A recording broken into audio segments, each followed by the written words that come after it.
Because Israel is the fiefdom of the Rothschild dynasty, which also controls the American administration, the British administration, and so Rothschild's one arm is not going to criticize Rothschild's other arm. In the Matrix movie, there's something called the Zion mainframe. Well, Zionism, Rothschild Zionism, is in so many ways a mainframe of this network. And it pervades all the way through. And it's not about, oh, these Jewish people here and these Jewish people there. It's Rothschild Zionists who are there, and they answer to the Rothschild dynasty. Therefore, they play out the agenda of the web in a coordinated way. Now, before I start this, a lot of names coming up. I'm going to go just through a bit of the American administration and a few other things, just to give you a feel for it, for people that haven't seen the extent of this. Before I start, one fact. Jewish people in America are less than 2% of the population. A significant number of them will not be Rothschild Zionists, and therefore the ratio of Rothschild Zionists is even smaller, significantly smaller than the 2%. Okay. Obama's immediate handler is a guy called Rahm Emanuel. He has served in the Israeli army. He's the White House Chief of Staff. He does whatever he says.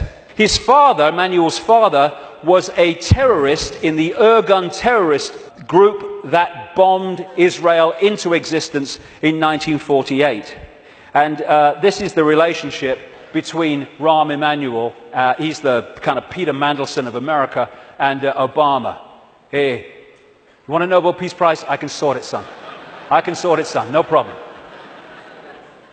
All pictures like that, by the way, are by a guy called David Dees, who's a political artist, brilliant, American, works out of Sweden. Uses images so powerfully to tell a thousand words as they go. This guy is the second handler in the White House. His name's David Axelrod, Rothschild Zionist, and he was the man who orchestrated the entire election campaigns of Obama against Hillary Clinton and then against John McCain. The main funder and orchestrator of the funding, in terms of individuals, of Obama was a guy called George Soros, Rothschild Zionist, who manipulates countries and uses his networks and funding to create coups in countries where they want to change the regime change. And he bets on currencies, like he bet on the pound years ago, and makes a fortune out of the demise of the economy of other countries, because he has no empathy. Henry Kissinger, massive Rothschild Zionist, has served that dynasty's agenda for 40 years, if not 50 years. And he's now an advisor to Obama, even though he's officially a Republican. The American economy, the American economic team, is led by Timothy Geithner, Treasury Secretary, Rothschild Zionist, and Larry Summers, Rothschild Zionist. The entire Obama budget is run by the budget director, Peter Orszag, Rothschild Zionist. This man was advising the Russian treasury when the Russian governments were giving state assets away to Rothschild Zionist oligarchs, including Roman Abramovich, the owner of Chelsea Football Club, by the way. It's very easy to become a billionaire when a state says, have these assets worth billions of pounds. Thank you very much. It's a piece of cake. You could buy a football club if you want. And this man's company was also advising the Icelandic Central Bank in the run-up to the Icelandic crash. The Federal Reserve in America, which controls the American economy in so many ways, it's a privately owned, not government-owned central bank, and it's privately owned by the Rothschilds and the affiliates of the Rothschilds, is Bernard Bernanke, Rothschild Zionist. He replaced Alan Greenspan, Rothschild Zionist, who was head of the Federal Reserve from Reagan Bush right up into the Boy Bush administration, and he systematically took away the checks and balances which allowed the mayhem of 2008 to unfold. We keep hearing about Goldman Sachs and all the mayhem that it's created, both in the crash of 2008 and the crash of the economy in Greece. Fundamentally involved Goldman Sachs. Goldman Sachs is a fiefdom of the Rothschilds, headed by Lord Blankfein, Rothschild Zionist. The World Bank, headed by a Rothschild Zionist. The IMF, International Monetary Fund, headed by a Rothschild Zionist.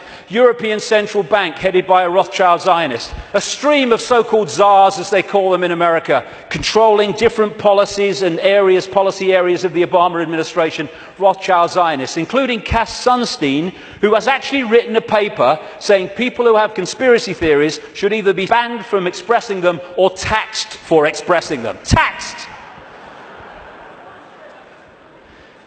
Climate change policy in the Obama administration is controlled by Carol Browner, Rothschild Zionist, and Todd Steen, Rothschild Zionist. Major area of policy.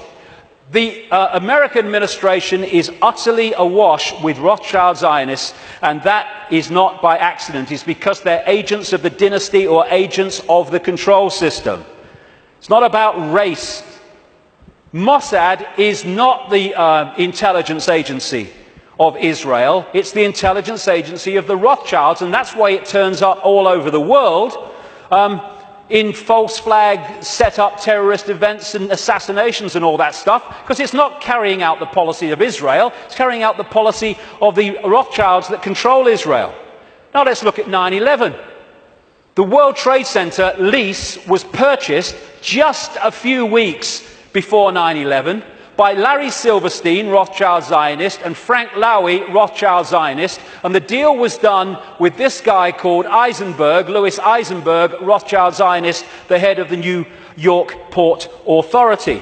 The head of the CIA, who investigated what happened on 9/11, George Tenet, Rothschild Zionist.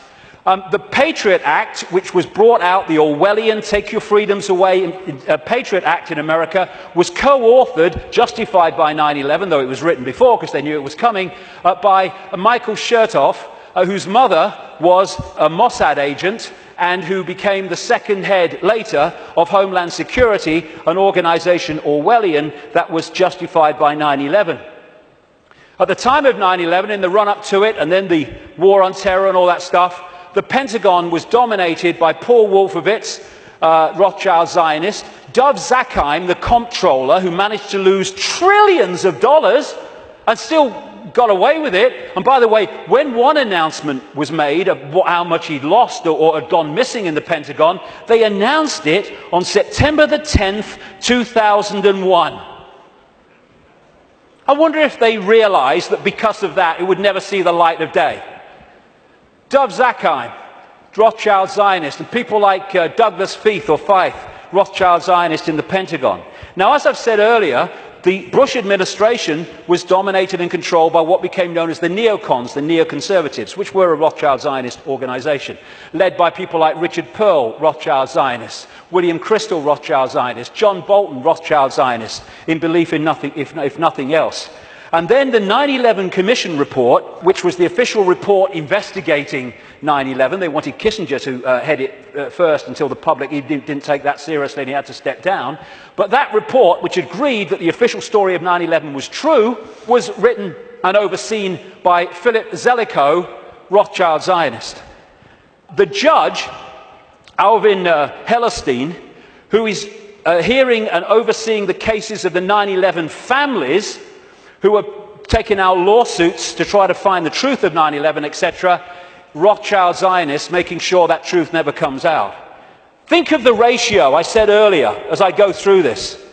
The man who coined the phrase, he was a Bush speechwriter, the axis of evil, which targeted Iraq before they invaded Iran and North Korea, was David Froome, Rothschild Zionist.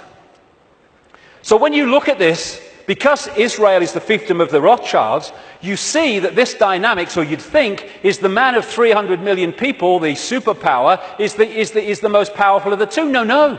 He is controlled from there. Because the Rothschilds control them. Do you know Israel has the second biggest F-16 fleet in the world? The biggest outside of America? It's a slither of land.